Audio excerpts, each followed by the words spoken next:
Cette deuxième vidéo, à propos de l'église Saint-Michel de Murato, sera consacrée à la description des décors extérieurs. Ceux-ci révèlent trois influences que je me propose d'évoquer successivement. Un parement architectural imité de l'art roman de Pise, une scénographie sculptée du type de celle de l'Italie du Sud et des emprunts structuraux aux formes de la cathédrale de Nebbio. L'imitation du parement architectural de l'art roman de Pise se retrouve à Murato à deux endroits. D'abord au niveau du faîte du toit.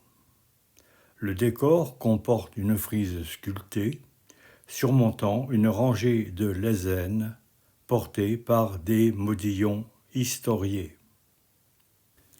Ensuite au niveau de la façade ouest, qui comporte trois arcades aveugles portées par des consoles qui ressemblent aux arcades du Campo Santo de Pise, avec leurs claveaux composés alternativement de pierres vertes et blanches. La scénographie sculptée est, selon moi, à la fois la partie la plus intéressante de tout l'édifice, mais aussi la plus énigmatique. Rappelons qu'à une époque où la plupart des gens ne savent pas lire, l'iconographie est la source essentielle de diffusion des connaissances. Dans cette perspective, mon but sera de déterminer la teneur du message que les sculptures de Murato divulguaient. Commençons d'abord par le mur ouest et les sculptures historiées des trois arcades aveugles surmontant la porte d'entrée. Ces trois arcades comportent chacune deux archivoltes. L'arcade centrale, surmontant la porte d'entrée de l'église, comporte une copie d'un linteau sculpté, présentant un homme tenant dans chaque main une des pattes de deux paons. Les becs de ces deux oiseaux sont enfoncés dans le lobe de son oreille, semblant lui délivrer un message. Les deux pans font la roue, et leurs ocelles sont figurées par des incrustations de pierres colorées.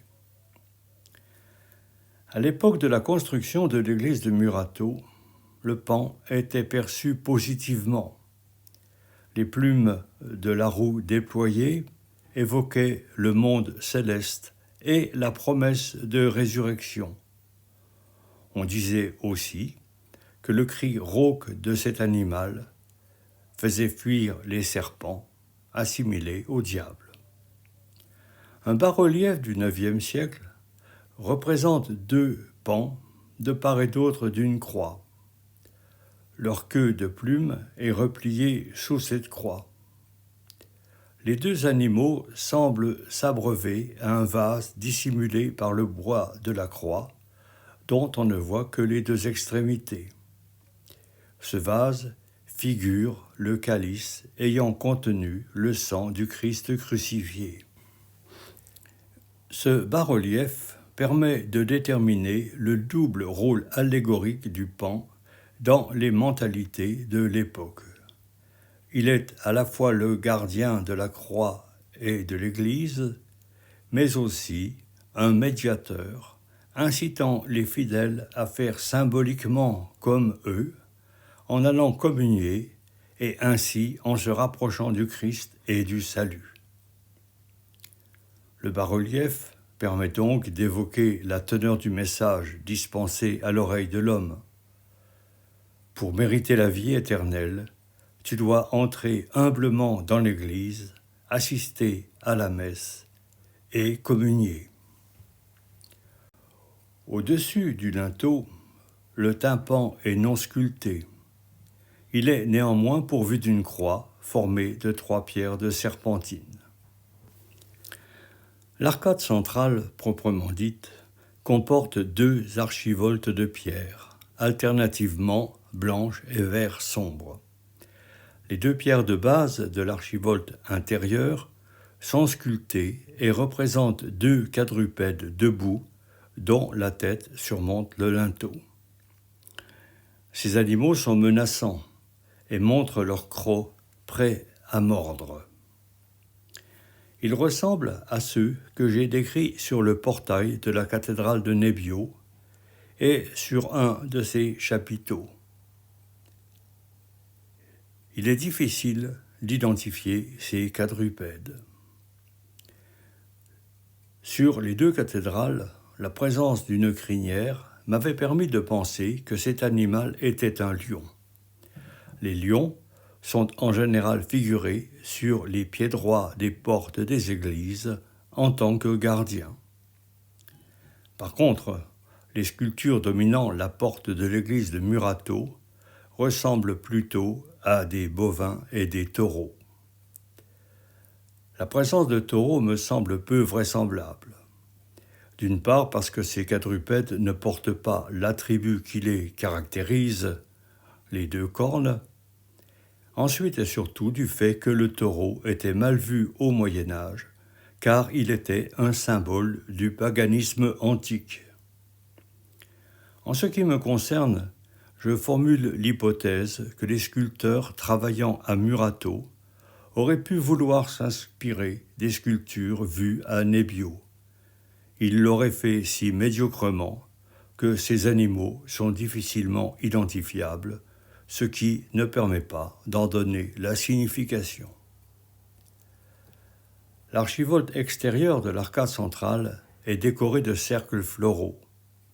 Elle est terminée, à gauche, par une sculpture figurant un bouc ou un bélier.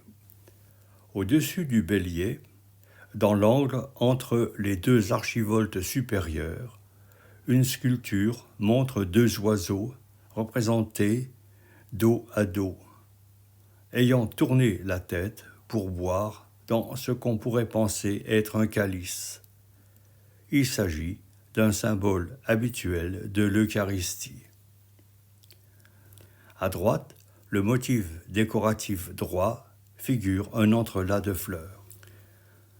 L'archivolte intérieure de l'arcade latérale droite est décorée de 2 motifs cordés et est terminée d'un côté par un autre quadrupède et de l'autre par une sculpture figurant un homme assis, semblant nu, portant au niveau de l'aine un bâton ou un sceptre qu'il tient fermement des 2 mains. Quant à l'archivolte extérieure, elle est terminée par une tête ressemblant à celle des quadrupèdes préalablement décrits. Au niveau de l'arcade latérale gauche, c'est l'archivolte extérieure qui se termine par une pierre portant une sculpture représentant un personnage debout, vêtu d'une longue robe et ayant les mains posées sur ses hanches en signe d'autorité. Que figurent ces 2 personnages? Pourraient-ils symboliser les pouvoirs spirituels et temporels? Évoque-t-il le monde judiciaire et le monde clérical? À cet égard, rappelons que les églises piévales servaient de lieu de rassemblement tant pour les messes que pour les réunions des habitants pendant lesquelles étaient arbitrés leurs différends. Peuvent-ils aussi tout simplement évoquer un couple homme-femme? C'est ce que pourrait suggérer une scène semblable retrouvée sur la façade de l'église d'Arango, contemporaine de celle de Murato, où le personnage en robe est manifestement une femme. Difficile donc de choisir entre un symbole dualiste des pouvoirs ou une évocation de la fécondité. La scénographie sculptée se poursuit le long du faîte du toit, sur la frise et sur les modillons supportant les lésènes. La frise courant au niveau du faîte du toit de la nef est composée de motifs floraux stylisés, se poursuivant de manière continue tant sur les pierres de calcaire que sur celle de Serpentine.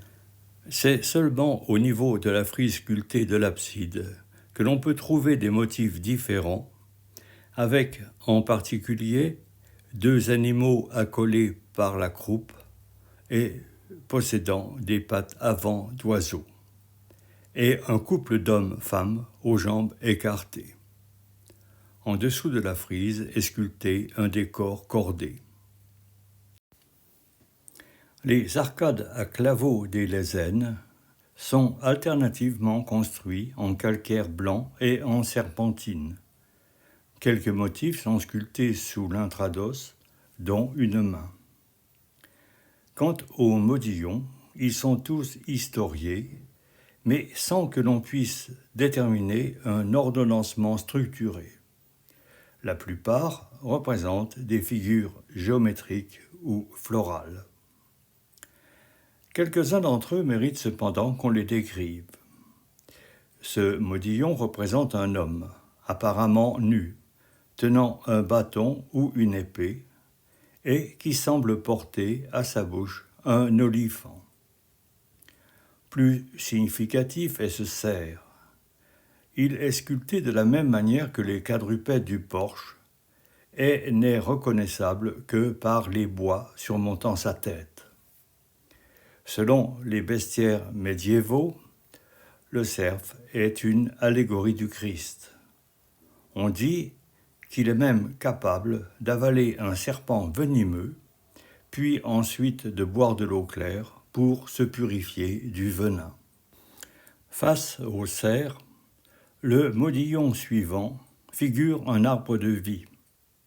Cet arbre, couramment représenté, est symbolique de l'éternité. Il s'ancre dans la terre pour monter jusqu'au monde céleste. Il personnifie aussi, au niveau de l'homme, son cheminement depuis le genre humain dominé par le péché vers le salut. Un autre modillon figure 2 oiseaux de part et d'autre d'une colonne torse. Ce motif est une variante du terme des oiseaux buvant dans le calice. Un autre modillon, difficilement identifiable, montre un bras terminé par une double main, chaque main tenant un rouleau. 2 animaux maléfiques sont également figurés. Une sirène à 2 queues qu'il tient par ses mains tendues, et un crapaud aux yeux globuleux. La sirène symbolise la tentation qui amène à succomber au péché. Quant au crapaud, c'est dans les bestiaires médiévaux une bête immonde assimilée au diable. Il me reste maintenant à décrire les décors des fenêtres. Les formes structurales des fenêtres de Murato sont imitées de celles des cathédrales de Mariana et de Nebbio. Elles sont hautes et étroites, à ébrasement, et comportent une pierre taillée supérieure formant linteau cintré et une pierre d'appui. Par contre, à Murato, leur originalité réside dans le fait que les linteaux cintrés et les pierres d'appui sont toutes ornées de motifs qui complètent la scénographie sculptée sur les autres murs, visant à parfaire l'éducation spirituelle des fidèles. Au niveau de la façade latérale sud de la nef, 3 décors sculptés sur pierre de serpentine comportent des motifs historiés. Le 4e, situé sur le linteau cintré ouest, est orné en son fait d'une simple croix.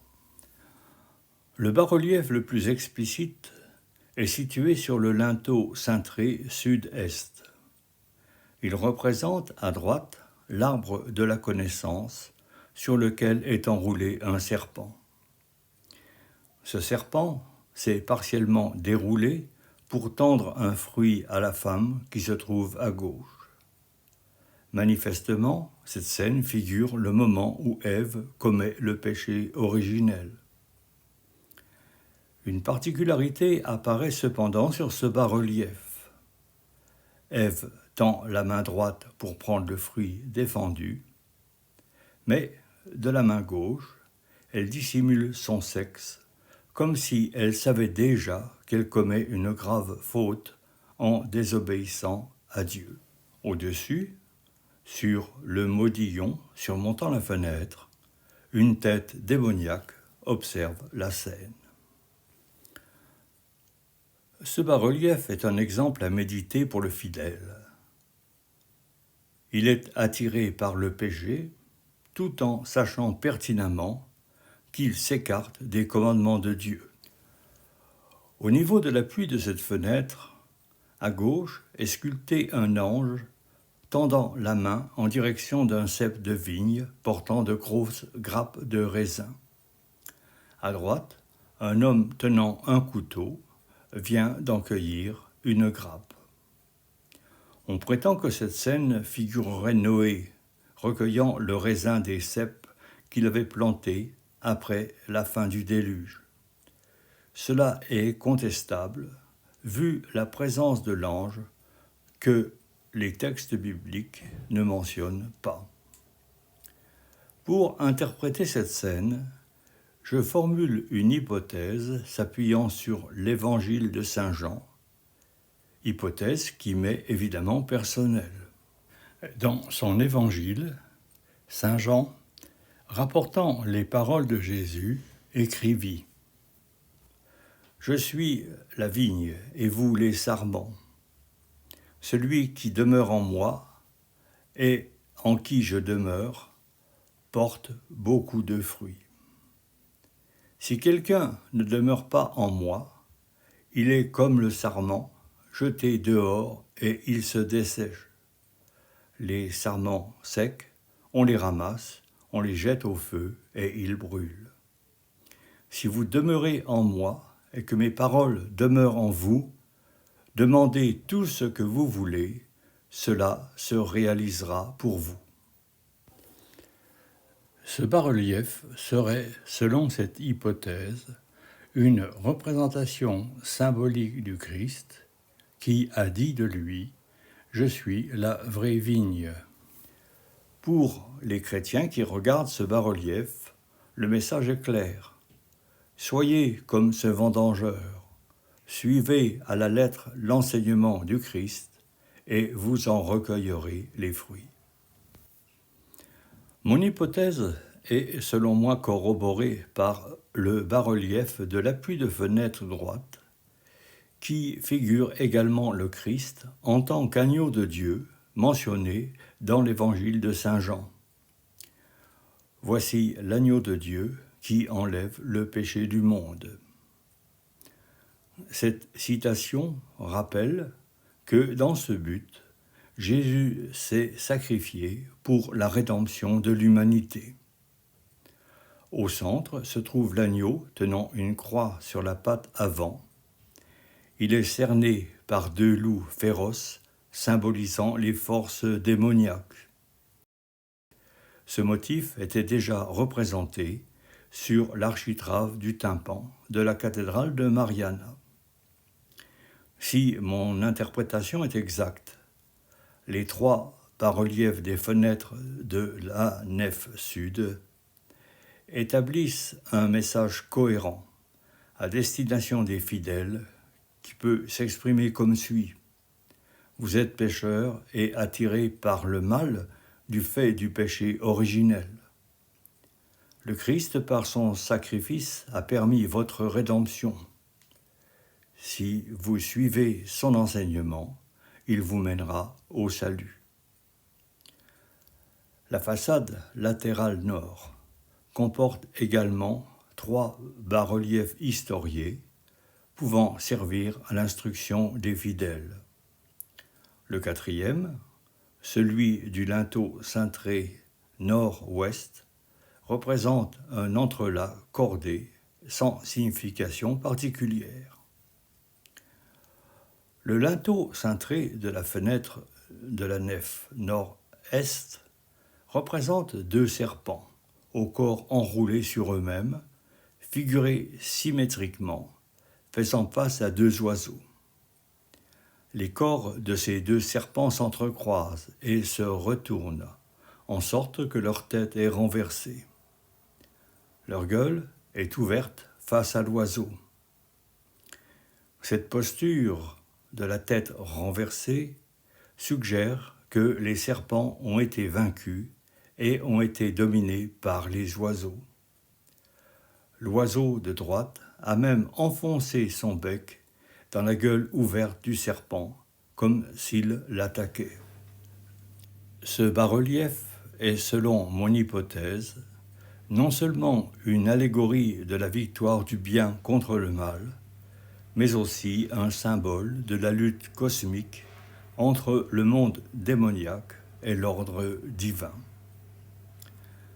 L'appui de fenêtre situé en dessous montre deux groupes de 6 cercles imbriqués les uns dans les autres et séparés au centre par une tête nimbée.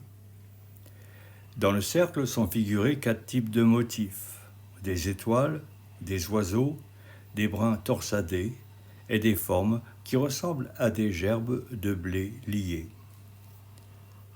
Pour en comprendre la signification, il faut mettre cet appui en correspondance avec celui de l'autre fenêtre, tel qu'il a été dessiné par Mérimée en 1839, et non tel qu'il existe actuellement. Sur ce dessin, on retrouve 2 groupes de 6 cercles imbriqués les uns dans les autres et séparés au centre par une croix. Afin de retrouver la signification de ces 2 bas-reliefs qui semblent représenter 2 faces d'une même réalité, je formulerai une nouvelle hypothèse. Il pourrait représenter la double nature du Christ, la nature humaine figurée par la croix et la nature céleste figurée par une tête nimbée. Quant aux 12 cercles, il pourrait évoquer les apôtres, les mois, les signes du zodiaque, les tribus d'Israël, sans qu'il soit possible de déterminer, selon moi, leur signification. Mon interprétation des bas-reliefs du mur nord de la nef établit donc une nouvelle cohérence du message dispensé aux fidèles en illustrant les 2 enseignements fondamentaux de l'Église, la double nature du Christ et le combat du bien contre le mal. C'est par cette étude des bas-reliefs des fenêtres que je terminerai cette vidéo consacrée au décor sculpté de l'église Saint-Michel de Murato. Il y aurait certes encore beaucoup à dire sur cette église, en particulier au niveau des fresques intérieures et de la configuration du clocher.